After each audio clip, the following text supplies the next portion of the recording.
하나님은 영이시니 예배하는 자가 영과 진리로 예배할지니라. 아멘. 일어나셔서 찬송가 526장을 다 함께 부릅니다.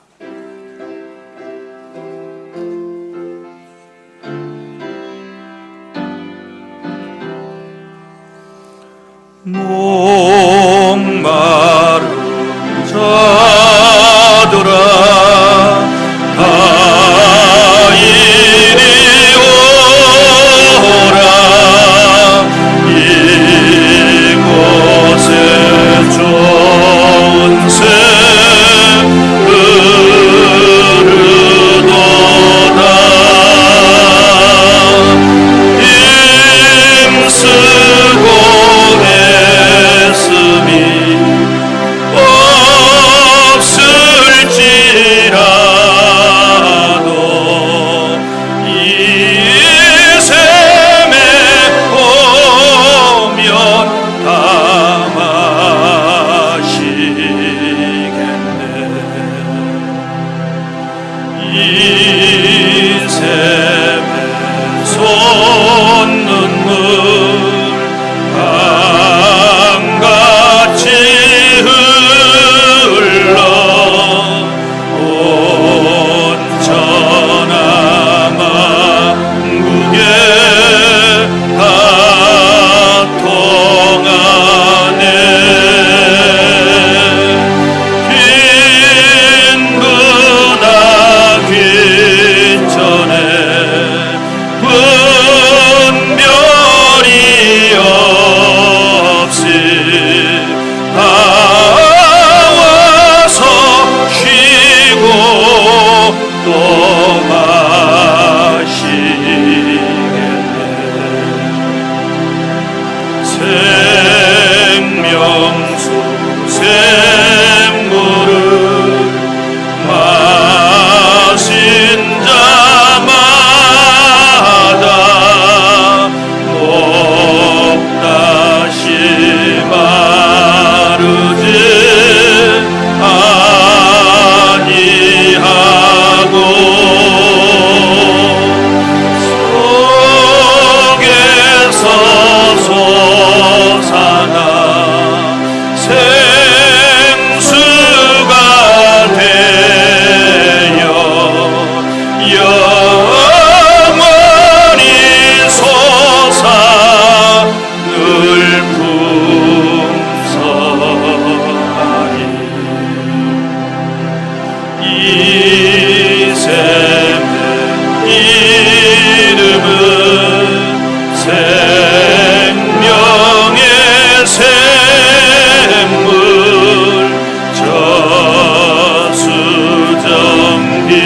저수정빛같이 늘 맑도다. 어린 양 보좌가 근원이 되어 생명수 샘이 늘 흐르지않네. 전능하사 천지를 만드신 하나님 아버지를 내가 믿사오며 그 외아들 우리 주 예수 그리스도를 믿사오니 이는 성령으로 잉태하사 동정녀 마리아에게 나시고 본디오 빌라도에게 고난을 받으사 십자가에 못 박혀 죽으시고 장사한 지 사흘 만에 죽은 자 가운데에서 다시 살아나시며 하늘에 오르사 전능하신 하나님 우편에 앉아 계시다가 저리로서 산자와 죽은 자를 심판하러 오시리라.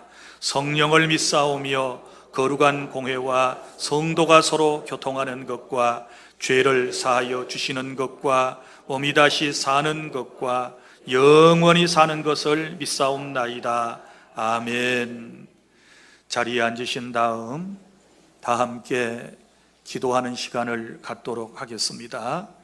먼저 성삼위 하나님께 영광을 돌려드리는 기도를 하십시오. 그리고 하나님께 감사의 기도를 드리시기를 바랍니다.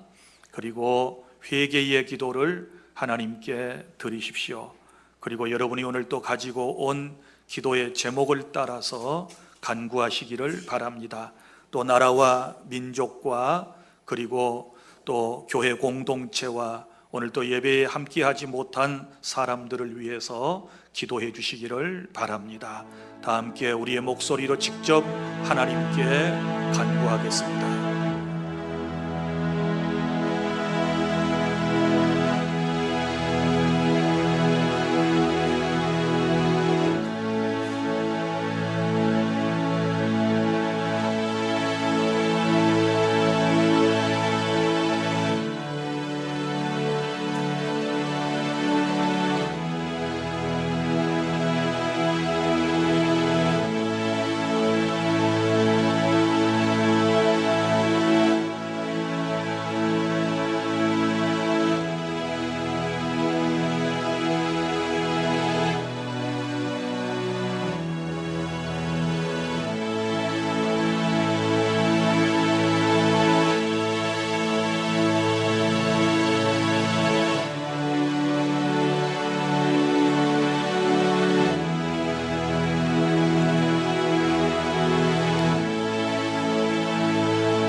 우물가의 여인처럼 난 구했네.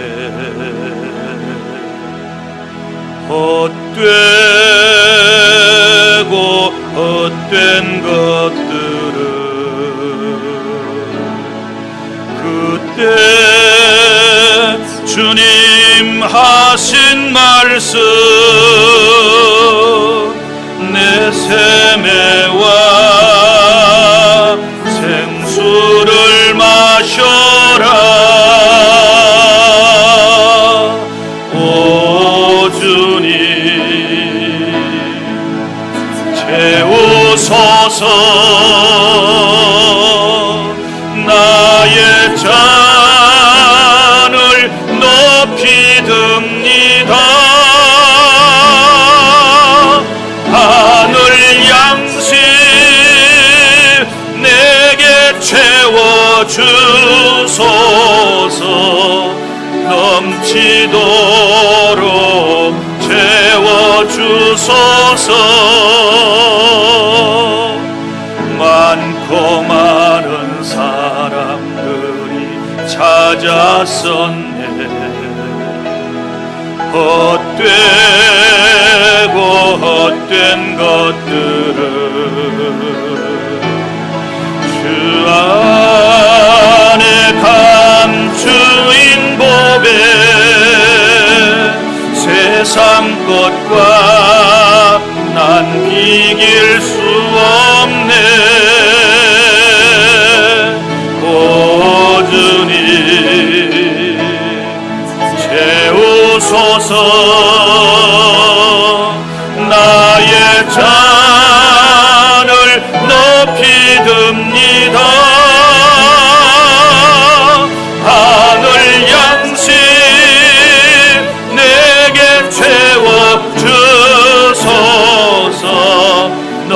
넘치도록 채워주소서. 내 친구여 거기서 돌아오라. 내 주의 넓은 품으로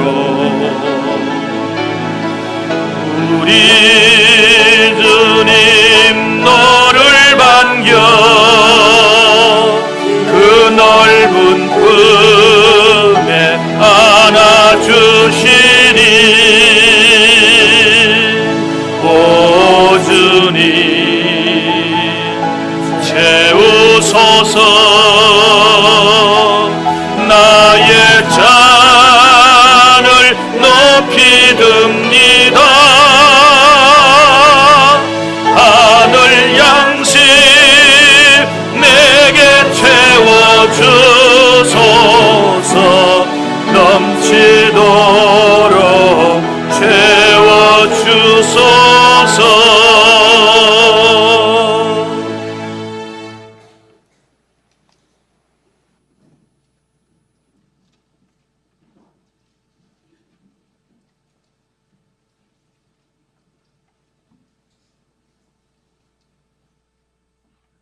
성경 요한복음 4장 1절부터 11절까지 말씀을 교독하겠습니다.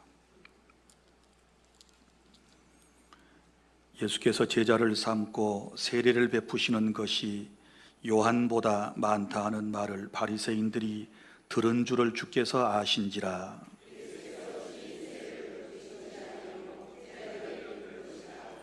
유대를 떠나사 다시 갈릴리로 가실새 사마리아에 있는 수가라 하는 동네에 이르시니 야곱이 그 아들 요셉에게 준 땅이 가깝고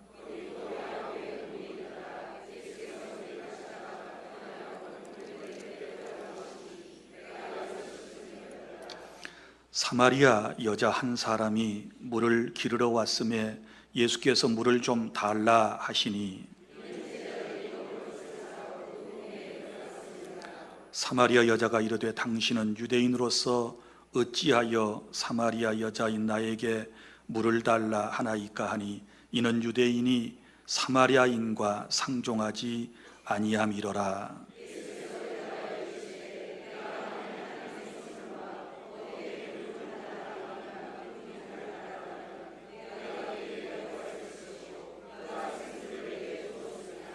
여자가 이르되 주여 물기를 그릇도 없고 이 우물은 깊은데 어디서 당신이 그 생수를 얻게 싸움나이까?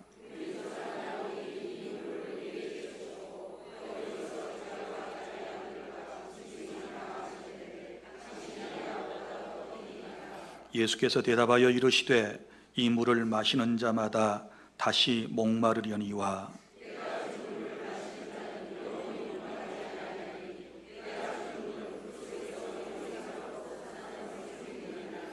여자가 이르되 주여 그런 물을 내게 주사 목마르지도 않고 또 여기 물 기르러 오지도 않게 하옵소서. 여자가 대답하여 이르되 나는 남편이 없나이다. 예수께서 이르시되 내가 남편이 없다 하는 말이 옳도다.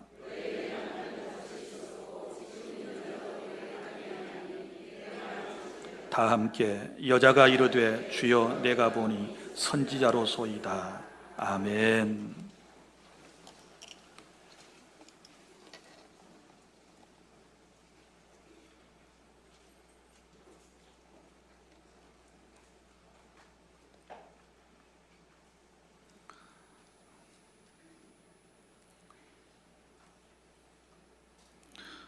어느 마을에 자기 마음에 맞는 남편감을 얼마든지 골라 살 수 있는 백화점이 문을 열었답니다. 이런 백화점 우리 동네에 하나쯤 있었으면 얼마나 좋겠습니까? 이 백화점은 5층으로 되어 있는데 층이 올라갈수록 더 고급스러운 상품, 남자들을 진열해 놓았습니다. 단 규정이 하나 있었는데 일단 어떤 층의 문을 열고 들어가면 더 이상 올라가지 못하게 했고 그곳에서 남편을 선택해야 했습니다. 그리고 이미 거쳐왔던 층으로는 되돌아갈 수 없었습니다. 두 여자가 꿈에 그리던 남편을 사려고 그 백화점을 찾아갔습니다. 백화점 1층에 가보니 안내문이 붙어 있었습니다. 이곳 1층에는 직업이 있고 아이들을 좋아하고 집에서 보살펴주는 남편들이 진열되어 있습니다.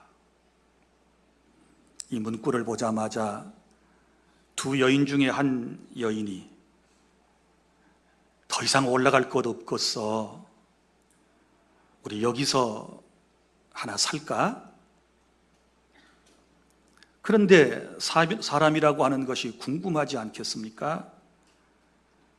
다음 층에는 어떤 남자가 있는지 궁금해서 한 층을 더 올라갔습니다. 2층에 올라갔더니 이렇게 쓰여져 있습니다.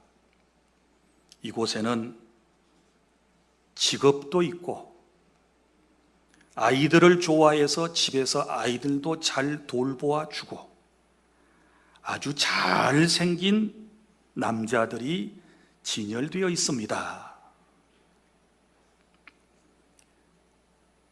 이 글을 읽자마자 그래, 우리가 찾는 남자가 여기 있구나 라고 내릴까 하다가 그래도 위층 3층에는 어떤 남자들이 있을까 궁금해서 한층 더 올라갔더니 3층 안내문에 이렇게 쓰여져 있습니다. 이곳에는 직업이 있어서 돈도 잘 벌고 아이들을 좋아해서 집에서 잘 보살펴주고 또 아주 잘 생겼으며 집안일을 잘 도와주는 남자들이 있습니다. 이렇게 써 있는 것이었습니다. 두 여자는 그곳에 내리고 싶었지만 이제는 4층 남자들이 또 궁금했습니다. 그래서 4층까지 올라가서 안내문을 읽어보니 이렇게 쓰여 있습니다. 이곳에는 돈도 잘 벌고 아이들도 좋아해서 잘 보살펴주고 아주 잘 생겼으며 집안일을 잘 도와줄 뿐만 아니라 아주 로맨틱한 남자들이 진열되어 있습니다. 이렇게 쓰여 있는 것입니다. 그런데 이 두 여자는 그곳에서도 내리지 않고 5층을 기대하고 마지막 층으로 올라갔습니다. 5층 안내문에는 이렇게 쓰여 있었습니다. 상품 조기 매진, 품절, 상품 비어 있음. 그리고 또 밑에 줄을 보니까 만족을 모르는 당신 출구는 왼편에 있으니 계단을 따라 쏜살같이 내려가시기를 바랍니다. 그래서 결국은 하나도 사지 못하고 빈손으로 내려와서 지금 남편하고 싸우면서 살고 있답니다. 인간의 욕망은 한이 없습니다. 한 1층이나 2층 정도에서 그냥 하나 골랐더라면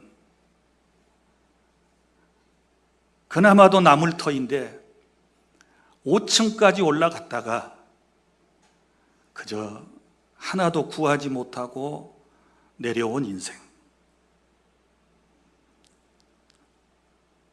그 유명한 머슬로우라고 하는 사람이 사람에게는 5가지 욕구가 있다 이렇게 얘기를 했는데요.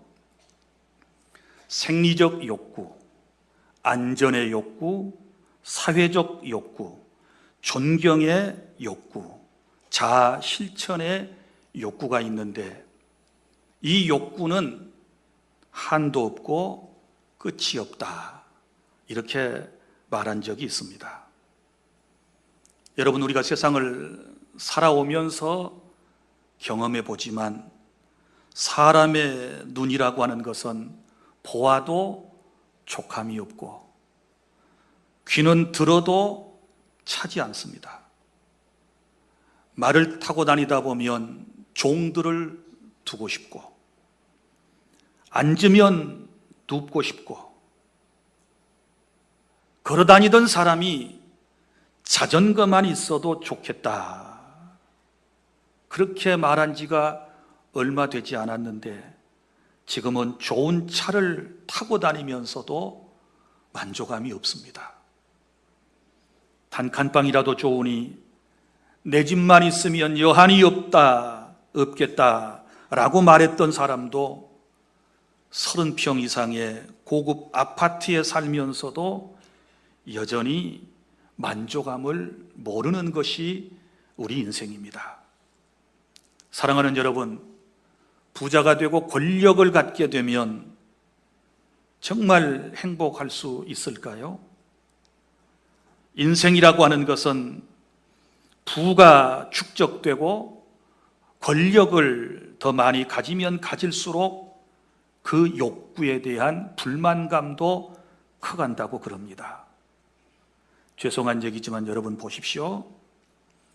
공부를 잘 못하는 이런 학생들이 자살하는 걸 보셨습니까? 1, 2등 하는 사람이 그런 막다른 생각을 합니다.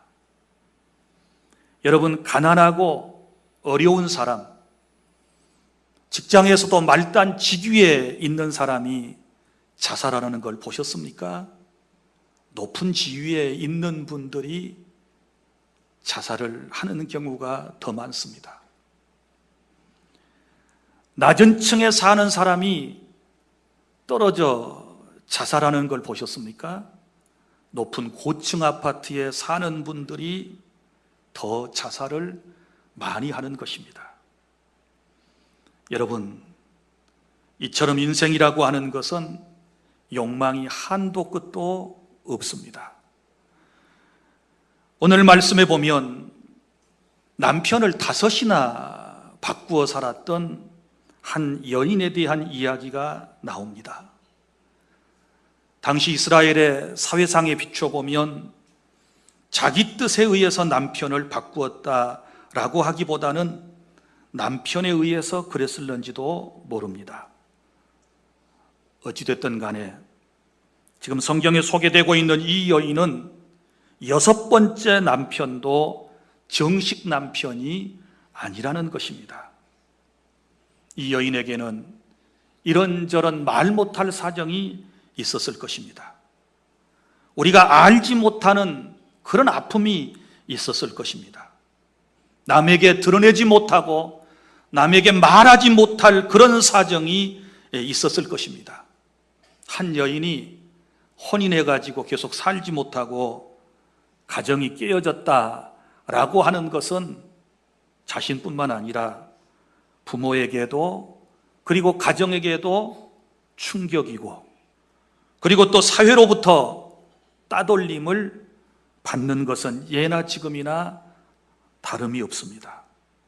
동족들에게는 괴취급을 받고 그는 세상을 험하게 살았습니다. 뭘 보면 알 수 있느냐?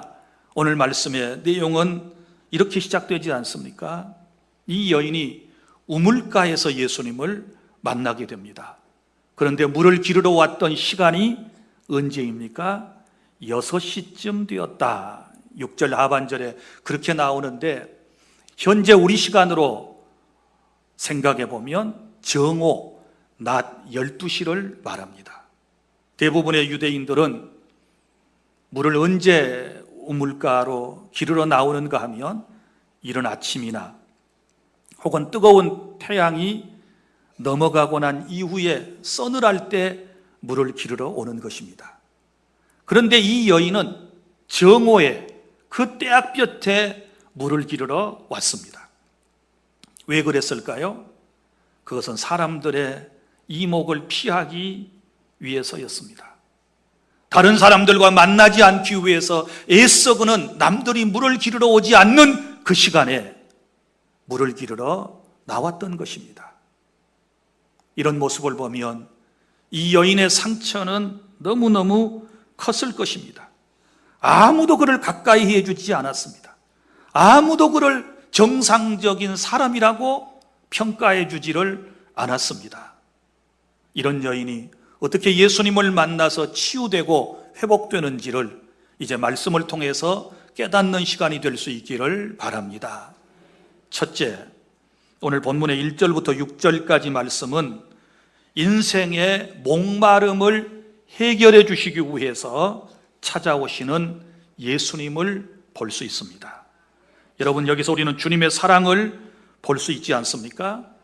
지금 우리 예수님께서 유대를 떠나 어디로 가시다가? 갈릴리로 가시다가 어디를 통과하시는가 하면 사마리아라고 하는 땅을 통과하셔야겠다, 이렇게 말씀을 하시고 그 땅을 통과해 가시다가 그 사마리아에서 수가라고 하는 동네 야곱의 우물가에서 이 여인을 만나게 되는 것입니다. 여러분, 사실 유대인들은 사마리아를 통과하여 갈릴리로 가지 않습니다. 그곳을 피해서 저 요단강 쪽을 택해서 사마리아 오른쪽 길로 좀 멀더라도 우회해서 유대인들은 늘 그 길을 다녔습니다. 왜 그랬습니까? 역사적인 이유를 보면 여러분, 이런 이유 때문에 그렇습니다. 이스라엘이 남쪽과 북쪽으로 갈라졌습니다.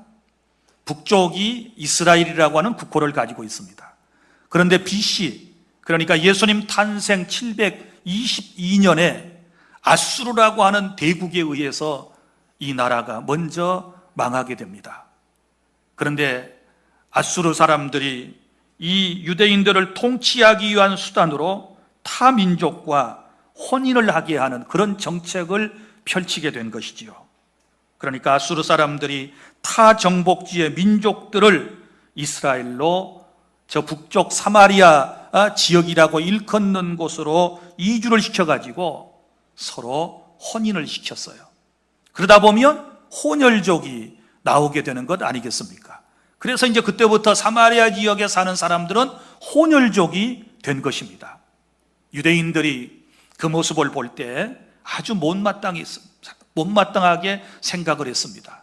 왜냐하면 순수 혈통이 아니다라고 하는 것이고, 또 하나는 끝까지 순수한 하나님을 믿는 신앙을 지키지 못했다라고 하는 그것 때문에 늘 적대적 감정을 가지고 이 사마리아 지역의 사람들을 무시하고 그들과 상종조차도 하지 않았다는 것입니다. 그런데 예수님께서는 그 유대인들 가운데 어떤 사람도 통과하기를 꺼려하는 그 지역을 일부러 주님께서 통과하셨다, 그 지역을 선택하여 가셨다라고 하는 이 말씀은 무엇을 의미할까요? 예수님은 의도적으로 사마리아 지역을 통과하여 가시는 것이고, 이 사마리아 지역의 저 수가성에 물을 기르러 나오게 될 이 안타까운 여인을 주님께서는 구원하시고 영원한 생명수로 채워주시기 위하여 주님은 사랑을 가지고 그곳에 찾아가셨다는 사실을 믿으시기를 바랍니다. 사랑하는 성도 여러분, 우리 예수님은 우리의 상처와 아픔을 아시고 우리에게 찾아오셔서 우리를 구원해 주심을 믿으시기를 바랍니다. 항상 주님이 우리를 먼저 찾아오셨습니다. 아담과 하와가 범죄하여 부끄러운 나머지 죄책감에 사로잡혀 동산나무 숲 사이에 숨어 있을 때 사랑의 하나님은 그들에게 찾아오셔서 아담아, 아담아, 네가 어디 있느냐라고 부르시고 그들에게 구원의 메시지를 선포해 주셨음을 믿으시기를 바랍니다. 갈대아 우르 땅에서 우상 숭배를 하며 우상 장사의 아들로 살고 있던 아브라함을 하나님께서 찾아오셔서 그를 불러내셨고 그를 열국의 아버지로 귀하게 사용하셔서 그의 후손 가운데서 메시아가 탄생케 하시는 놀라운 은총을 베풀어 주셨음을 우리는 믿습니다. 살인자 모세가 광야에서 양을 치고 있을 때 사랑의 하나님께서는 그를 찾아가셔서 그에게 사명을 주셨고 이스라엘의 위대한 영도자로 세우셔서 이스라엘 공동체를 저 애굽에서부터 건져내셨음을 믿습니다. 삭개오를 먼저 찾아주셨고 베드로를 먼저 찾아주셨고 그리고 사울이라고 하는 청년을 먼저 찾아 불러주신 이 사랑의 주님께서 오늘 또 성령으로 지금도 우리 가운데 임하셔서 이 자리에 저와 여러분을 찾아오셨다는 사실을 믿음으로 받아들이실 수 있기를 바랍니다. 내 인생의 목마름을 해결해 주시기 위해서 주님은 나를 찾아오셨습니다. 그래서 둘째로 7절부터 15절 말씀, 찾아오신 주님께서는 인생의 영원한 갈증, 목마름을 풀어주심을 믿습니다. 여러분, 예수님은 먼저 야곱의 우물가에 도착하셔서 그 우물가에 앉으셔서 이 안타까운 여인을 기다리고 계셨습니다. 그리고 이 여인이 정오가 되어 물을 기르러 우물가로 나오게 되었을 때 예수님께서 먼저 말을 건네시지 않습니까? 물을 좀 달라, 이렇게 말씀을 하셨습니다. 자, 보십시오. 유대인으로서, 그것도 남자가 단 둘이밖에 없는데 사마리아 여인에게 말을 건넨다라고 하는 것은 율법으로, 그리고 사회적 통념상으로 이것은 금지된 것이었습니다. 그러면 그 많던 제자들은 다 어디로 갔나요? 왜 지금 예수님과 이 여인 둘만 거기에 있는가요? 8절에 보면 제자들이 먹을 것을 사러 그 동네에 들어갔음이러라, 이렇게 말씀을 합니다. 그래서 단 둘이 있는 것입니다. 그런데 예수님께서 이런 모든 통념을 다 깨뜨리시고 이 여인에게 먼저 대화를 시작하고 계시는 것입니다. 그런데 우리는 여기서 안타까운 현실을 볼 수 있지 않습니까? 자, 이 여인이 누구를 만났습니까? 예수님을 만났습니다.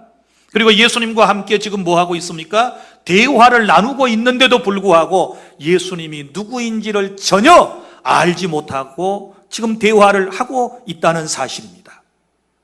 오늘 우리는 어떻습니까? 주님께 나왔습니다. 주님을 만났습니다. 그분의 말씀을 지금 듣고 있습니다. 신앙생활을 하고 있습니다. 그런데 그럼에도 불구하고 예수님이 정확히 어떤 분인지, 누구이신지를 알지 못하고 지금 주님 앞에 있는 분도 있을 수 있습니다. 나는 오늘 여러분들에게 정말 간절한 바람이 있다면 제가 여러분들에게 소개하는 예수님, 오늘 우리에게 찾아오신 이 예수님을 여러분이 이제는 인격적으로 만나실 수 있기를 바라고, 그분이 누구인가를 정확하게 이해하고 믿는 그런 신앙으로 발전되는 복된 시간이 될 수 있기를 바랍니다. 자, 예수님과 대화가 계속됩니다. 9절에 보면 사마리아 여자가 이르되 당신은 유대인으로서 어찌하여 사마리아 여자인 나에게 물을 달라고 하십니까? 이는 유대인이 사마리아인과 상종하지 아니함이러라. 이때 예수님께서 그에게 대답하셨습니다. 네가 만일 하나님의 선물과 또 내게 물 좀 달라 하는 이가 누구인 줄 알았더라면 네가 그에게 구하였을 것이요 그가 생수를 내게 주었으리라. 아멘.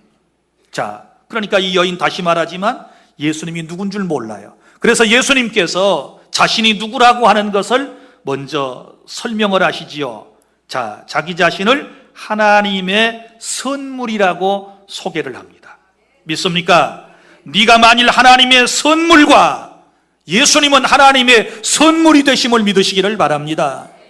요한복음 3장 16절, 하나님이 세상을 이처럼 사랑하사 독생자를 주셨으니, 하나님께서는 우리를 사랑하셔서 선물로 독생자 예수님을 우리에게 보내주셨음을 믿으시기를 바랍니다. 그런데 지금 그걸 모르고 있습니다. 또 내게 물 좀 달라 하는 이가 누구인 줄 알았더라면 바로 예수님 자신이지요.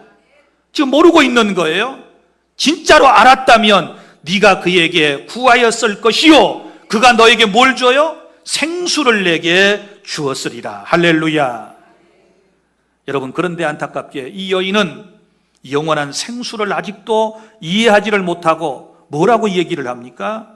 이렇게 얘기하고 있습니다. 11절, 여자가 이르되 주여 물기를 그릇도 없고 이 우물은 깊은데 어디서 당신이 이 생수를 얻겠사옵나이까? 우리 조상 야곱이 이 우물을 우리에게 주셨고 또 여기서 자기와 자기 아들들과 짐승들이 다 마셨는데 당신이 야곱보다 더 크신 분입니까? 이렇게 질문을 하고 있습니다.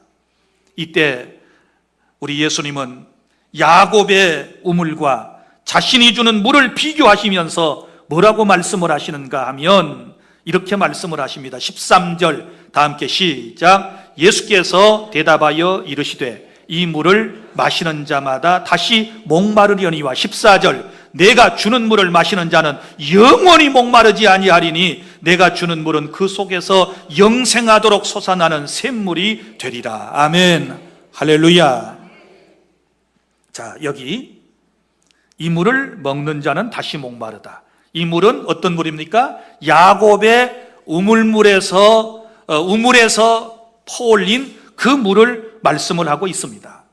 여러분, 사람은 몸이 70% 이상이 수분으로 구성되어 있고 누구든지 물을 마시지 않게 되면 결국은 죽습니다. 여기 야곱의 우물에서 나는 이 물은 육신의 갈증만 해결할 것뿐이지 인생의 갈증, 영혼의 갈증은 절대로 해소하지 못한다는 사실을 주님이 말씀을 하고 있습니다. 사랑하는 여러분, 이 세상의 모든 것이 다 그렇습니다. 세상에 속한 모든 것들은 일시적인 것으로 약간의 우리의 인생에 도움을 줄 수는 있겠지만 근본적인 인생의 문제는 해결하지 못한다는 것을 아시기를 바랍니다. 우리 가운데 어떤 분들은 대부분 돈만 있으면 내 인생의 목마름이 해소될 것 같습니다. 그러면서 지금도 돈을 찾아다니고 돈 때문에 신앙도 버리고 돈 때문에 양심도 버리고 돈 때문에 정말 어그러진 길로 나아가는 사람들이 얼마나 많이 있는지 모릅니다. 그래서 오늘 또 사람들이 로또 복권을 사지 않습니까? 이번 주에 사신 분들 계시지요? 복권을 사요. 1등에 한 번만 당첨이 되면 내 인생이 행복한 인생으로 변할 거야, 이런 기대를 갖지 않겠습니까? 그런데 여러분, 이런 통계가 있습니다. 2003년도에 어떤 한 분이 로또 1등에 당첨이 되었는데 그때 242억 원을 받았습니다. 놀래지도 않아요. 제세 공과금을 다 떼고 나니까 실제 수령액이 얼마냐? 189억 원을 받았습니다. 엄청난 돈이죠. 평범한 사람에게 갑자기 189억 원이 생겼습니다. 그런데 이 로또 1등에 당첨될 확률이 814만 분의 1이라는 것입니다. 여러분, 이건 정말 놀라운 일입니다. 1등에 당첨되었다라고 하는 것은 놀라운 일이에요. 그런데 이분이 갑자기 1등에 딱 당첨이 되니까 이 얘기를 남한테 알리겠어요? 안 알리겠어요? 갑자기 189억 원이 생겼다, 나 1등 당첨됐어, 여러분 같으면 얘기하겠어요? 말 좀 해봐요. 나 같아도 안 해요. 10억만 돼도 안 해요. 1억만 돼도 안 해요. 한 5천만 원 정도 되면 여러분에게 설교할 때 말할 수 있을 것 같아요. 그런데 189억 원이 갑자기 생겼는데 누구한테 얘기합니까? 아무에게도 이분이 말하지 않았습니다. 그래가지고 혼자 뭘 했느냐? 이걸 가지고 주식 투자를 했답니다. 강남에 아파트를 한 두세 채 샀답니다. 그리고 병원을 설립하는데 엄청난 투자를 했습니다.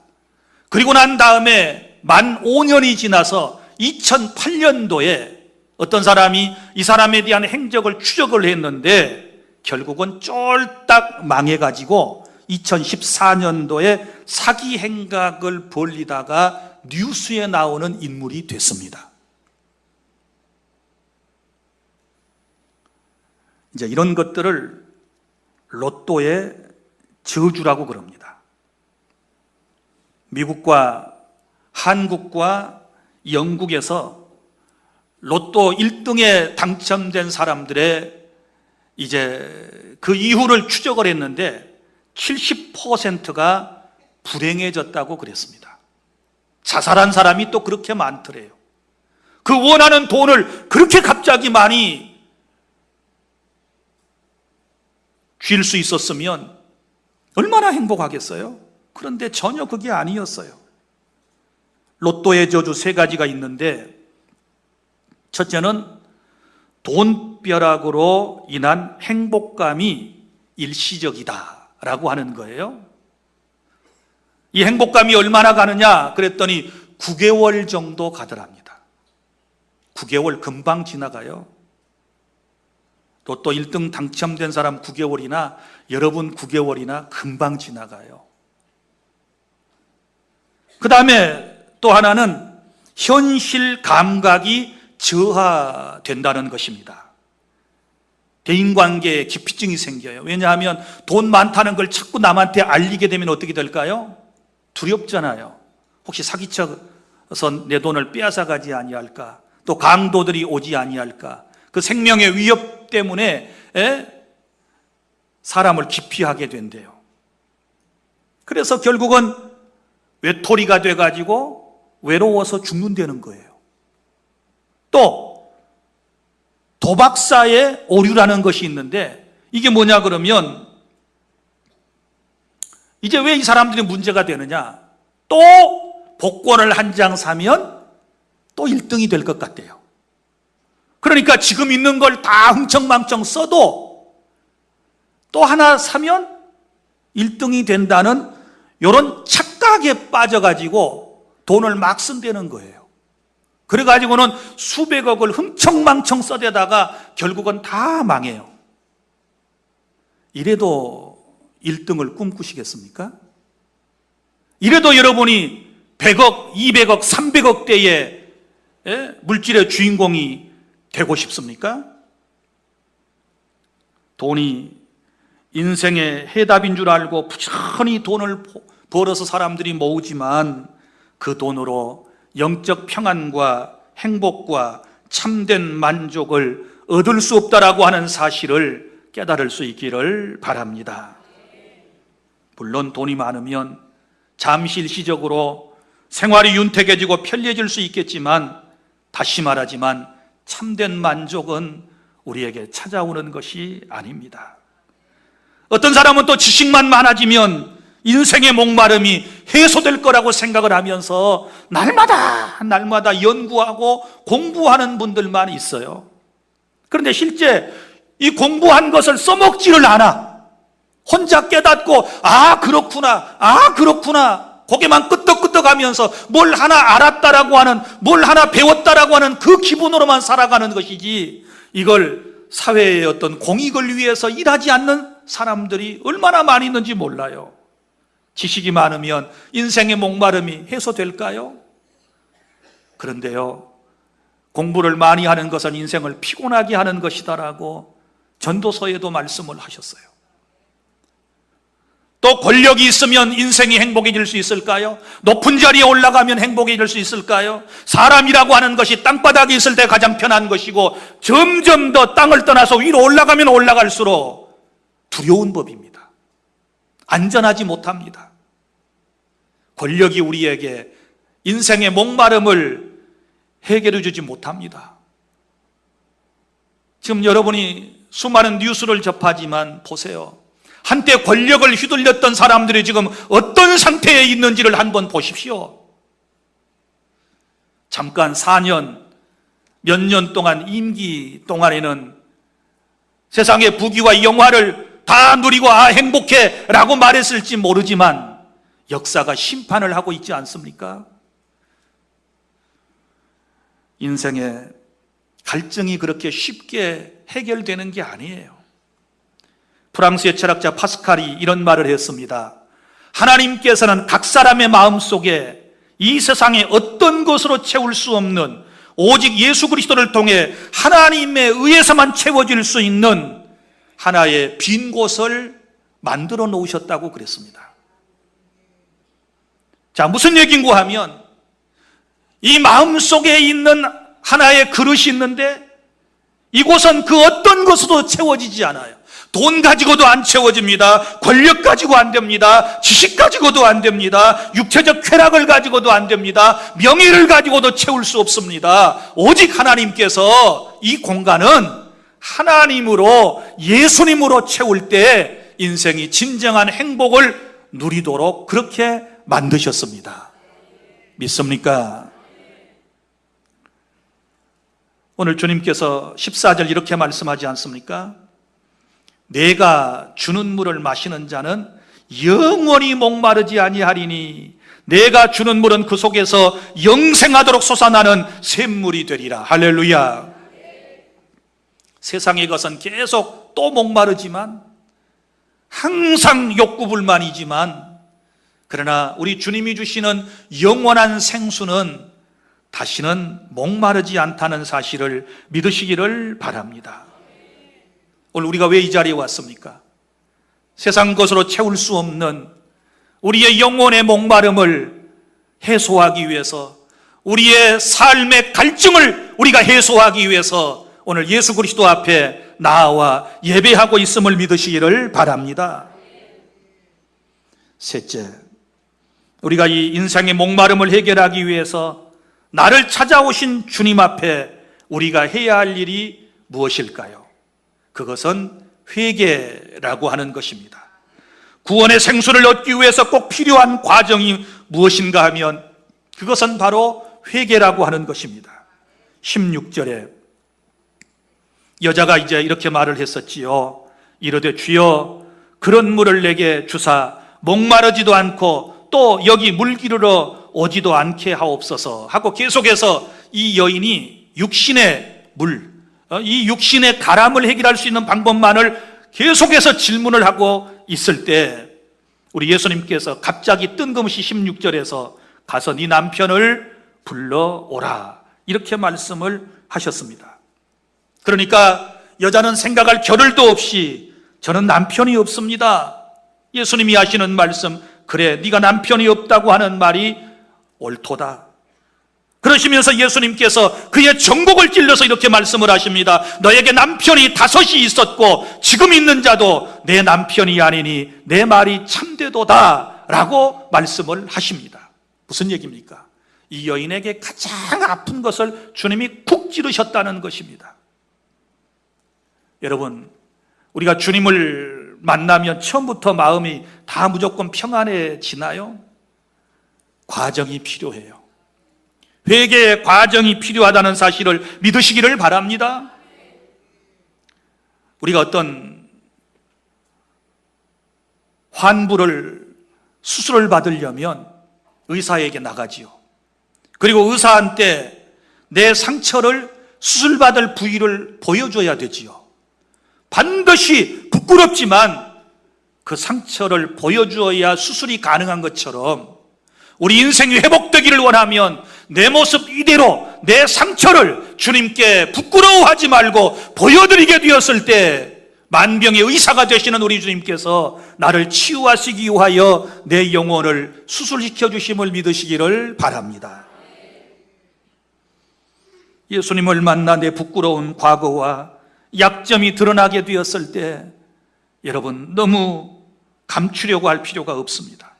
마땅히 부끄러움을 무릅쓰고라도 주님 보십시오. 내 인생이 이렇습니다. 내 과거가 이렇습니다. 내 형편이 이렇습니다라고 솔직하게 다 보여드리게 되었을 때 주님께서 우리를 어루만져 주시고 내 인생을 주님께서 회복시켜 주시고 영원한 생수로 나의 갈급함을 채워주심을 믿습니다. 예수님께서 이 땅에 오신 목적은 내가 의인을 부르러 온 것이 아니고 죄인을 불러 회개시키기 위해서 오셨다라고 말씀을 하시지 않았습니까? 그래서 영원한 생수를 얻기 위해서 반드시 필요한 것은 회개인 줄로 믿으시기를 바랍니다. 우리의 모습을 그대로 보여드려야 돼요. 그리고 이 여인의 모습을 보십시오. 처음에 예수님과 대화할 때 예수님을 바라보고 그분의 얼굴을 빤히 바라보면서도 대화를 나누면서도 지금 그분이 누구인지를 몰랐어요. 그래서 호칭이 계속해서 달라지는 모습이 우리 성경에 나타나 있는데 처음에 예수님을 만났을 때 9절에 예수님을 뭐라고 불렀습니까? 당신은 유대인으로,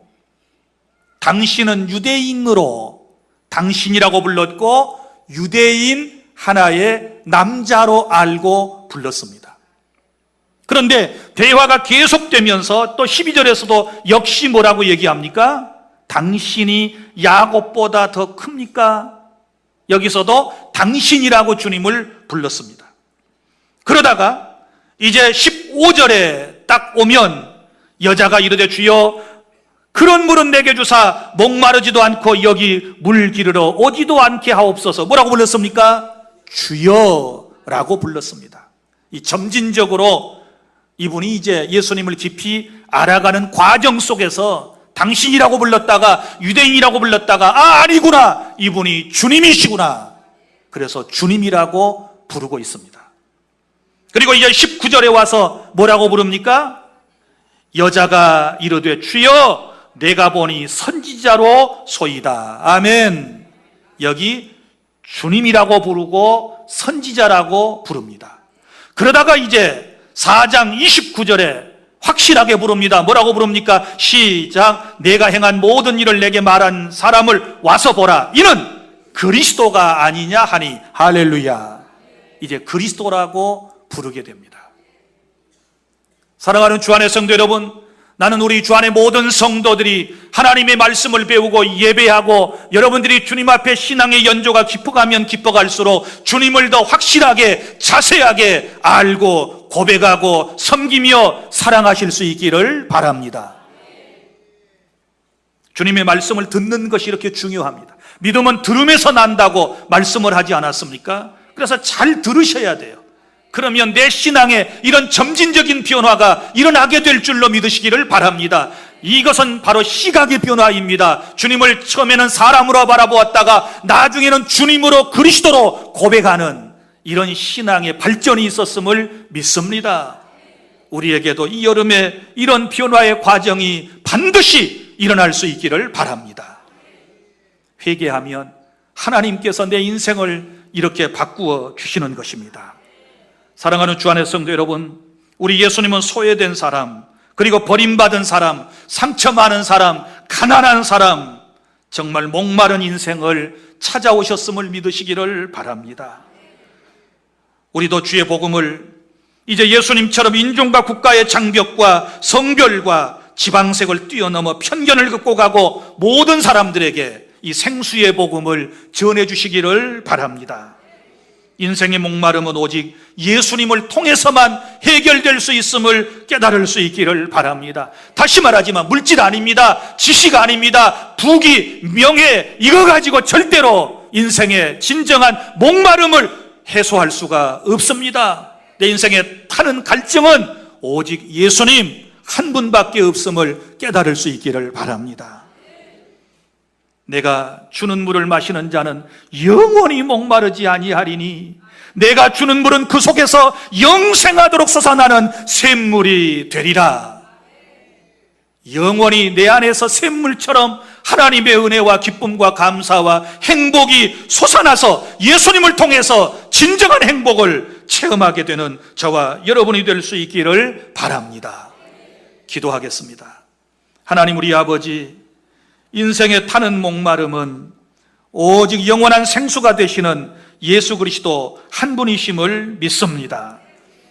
존귀하신 주님, 우리는 돈만 있으면, 지식만 있으면, 권력과 명예와 육체적 쾌락만 있으면 인생이 행복할 줄 알고 그것을 추구하며 살아왔었지만, 그러나 아버지 하나님이여, 그것은 우리에게 진실된 것이 아니었음을 우리는 많이 깨닫습니다. 오직 예수님으로 채우는 우리 인생이 되게 하여 주시옵소서. 영원한 생수가 되시는 주님으로 내 삶을 채우게 하여 주시옵소서. 세상 것으로는 채워질 수가 없습니다. 아버지, 인간의 욕구와 욕망은 한도 끝도 없습니다. 아버지, 솔로몬이 그것을 체험했었고 나중에 그가 고백했던 말은 세상의 모든 것이 헛되고 헛되니 또 헛되도다 라고 고백하며 하나님을 모시고 살아가는 것이 진정한 인생의 참된 행복이라고 우리에게 가르쳐준 그대로 이제는 주님을 모시고 주님 한 분으로 만족해 나아가는 우리가 되게 하여 주시옵소서. 쓸데없는 욕심과 욕망에서부터 벗어나게 하여 주시옵소서. 더 이상 아버지여 사탄에게 쏘가 넘어가는 일이 없게 하여 주시옵소서. 이 시간도 온전한 회개를 통하여 나의 모습을 그대로 주님께 보여드림을 통하여 온전히 우리의 인생이 이 시간 정결하게 되어지고, 이제 아버지 하나님이여 주님으로 말미암아 내 인생에 놀라운 변화의 역사가 일어나게 하여 주시옵소서. 주변에 있는 많은 것을 바꾸어서 인생에 이 아버지 하나님이여 목마름을 해결하려고 하지 않게 하여 주시옵소서. 사람을 바꾸고 물건을 바꾸고 환경을 바꾸어서 되는 일이 아니라 예수님으로 바꿔야 될 줄 믿습니다. 주님을 내 마음에 모시면 모든 것이 다 해결된다는 사실을 기억하고 진정으로 예수님의 누구인지를 확실히 알고 나의 주님이라고 그리스도라고 고백하는 우리의 믿음 생활이 되게 해 주시옵소서. 예수님 이름으로 기도하옵나이다. 아멘. 찬송가 309장 우리 다 함께 박수치면서 힘차게 부르시면서 하나님께 봉헌하도록 하겠습니다.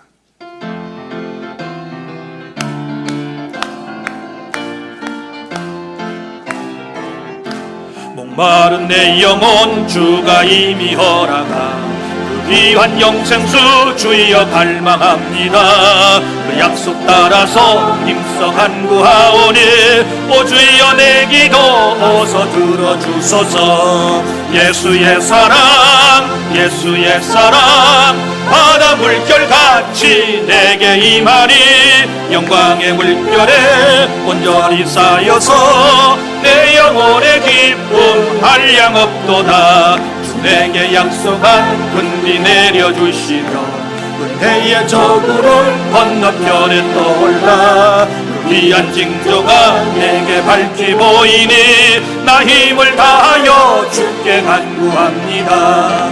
예수의 사랑 예수의 사랑 바다 물결같이 내게 임하니 영광의 물결에 온전히 쌓여서 내 영혼의 기쁨 한량 없도다. 은혜의 손앞이 지금 흡족이 되며 구원의 큰 강물 흘러차고 넘쳐서 내 주한 모든 죄 모두 씻어버리니 나 지금 은혜를 충만하게 받았네. 예수의 사랑 예수의 사랑 바다 물결같이 내게 임하니 영광의 물결에 온전히 쌓여서 내 영혼의 기쁨 한량 없도다. 그 차고 넘치는 주의 은혜의 물결 힘차게 밀려와 내게 만족합니다. 오 할렐루야로 주를 찬송하오니 내 마음의 기쁨이 항상 충만함이라. 예수의 사랑 예수의 사랑 바다 물결같이 내게 임하니 영광의 물결에 온전히 쌓여서 내 영혼의 기쁨 한량 없도 3절 은혜의 손앞이 지금 흡족이 되며 구원의 큰 강물 흘러차고 넘쳐서 주한 모든 죄 모두 씻어버리니 나 지금 은혜를 충만하게 받았네. 예수의 사랑 예수의 사랑 바다 물결같이 내게 임하니 영광의 물결에 온전히 쌓여서 내 영혼의 기쁨 한량 없도다. 차고 넘치는 주의 은혜의 물결 힘차게 밀려와 내게 만족합니다. 오 할렐루야로 주를 찬송하오니 내 마음의 기쁨이 항상 충만하도다. 예수의 사랑 예수의 사랑 바다 물결같이 내게 임하니 영광의 물결에 온전히 쌓여서 내 영혼의 기쁨 한량 없도다. 할렐루야.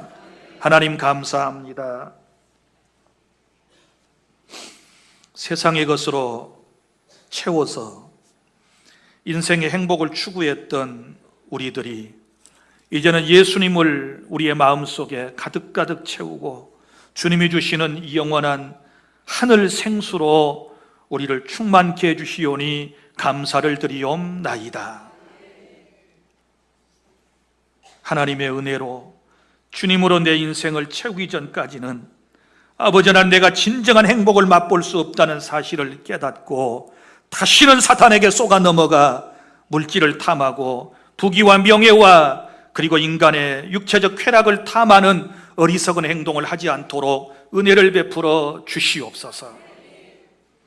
이 시간도 정성을 다하여 하나님께 드리는 예물을 복내려 주시기를 원합니다. 11조 주일 감사 선교 구제 1,000번 소원 예물 등을 하나님께 드리오니 우리 아버지 하나님께서 받아 주시옵시며 큰 복을 허락해 주실 줄 믿습니다. 강단을 꽃으로 장식하고 하나님께 영광 돌리는 가정과 수고한 귀한 손길들 위에 복의 복을 더하여 주시옵소서. 아버지 하나님, 또한 예배당을 이 더위에 말끔히 청소한 사람들, 식당에서 봉사하는 사람들, 그리고 또한 아버지 하나님 안내하고 또 차량 봉사위원으로 운전하며 안내하는 귀한 사람들, 또 아버지 하나님이여 찬양대로 교사로 수고한 이들, 교회에서 늘 기도당번으로 교회를 위하여 힘들어하는 교우들을 위하여 주의 종을 위하여 기도하는 기독군들, 하나님께서 다 복을 내려주실 줄 믿습니다. 우리 주님, 오늘 또 우리의 이 모습 이대로 받아주시고 부끄럽지만 주님 앞에 보여드려야 수술받을 수 있고 치유받을 수 있어서 내 모습 이대로 주님 앞에 보여드리오니 주여 만지시고 치유하여 주시옵소서. 이제는 회복되게 하여 주시옵소서. 이제는 강건해지게 하여 주시옵소서. 세세토록 영광 받으시기 합당하신 주님께서 우리 가운데 임하셔서 우리의 모든 삶을 받아주실 줄 믿고 예수님 이름으로 축복하고 기도하옵나이다. 아멘. 주님 다시 오실 때까지 나는 이 길을 가리라. 좁은 길 나의 십자가 지고 나의 가는 이 길 끝에서 나는 주님을 보리라. 영광의 내 주님 나를 맞아주시니 주님 다시 오실 때까지 나는 일어나 달려가리라.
이제는 우리 구주 예수 그리스도의 은혜와 아버지 하나님의 사랑하심과 성령님의 교통하심이 이제는 세상 것이 아니라 예수님으로 영원한 생수로 채워서 날마다 행복감으로 감사함으로 살아가기를 원하는 우리 주 안의 모든 성도들 머리 위에, 앞길 위에, 가정 위에, 사랑하는 자녀들 위에 영원토록 있을지어다. 아멘.